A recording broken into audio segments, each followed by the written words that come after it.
herrat ja kaikki lapset lämpimästi tervetuloa takaisin Suomeen ja Helsinki-Vantaalle. Kello on nyt noin 20 minuuttia vailla 4 iltapäivällä. Tämä tarkoittaa sitä, että pilottimme ovat lennättäneet meidät Suomeen noin puoli tuntia aikataulusta edellä.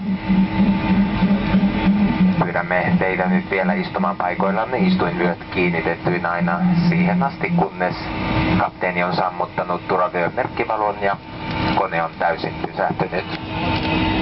Kun avaatte matkatavarahyllyjen luukkuja, niin tehkää se varoen, ettei mitään pääse putoamaan.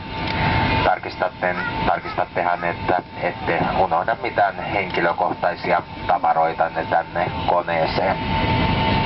Pyydämme niitä muutamaa lapsiperhettä, joille olemme jakaneet lasten erilliset istuinvyöt jättämään nuo vyöt näkyvästi istuimenne päälle. Haluamme muistuttaa, että tupakointikielto jatkuu. Tupakointi on sallittu vasta tuolla terminaalirakennuksessa ja sielläkin sille erikseen varatuilla alueilla. Ja toivomme, että lomamatkani on saanut oikein miellyttävän päätöksen seurassamme tänä iltapäivänä. Kapteeni Jarno Villikan ja koko muun miehistön puolesta haluankin toivottaa teille mukavaa kotimatkaa tästä eteenpäin sekä hyvää, toivottavasti aurinkoista alkanutta viikkoa.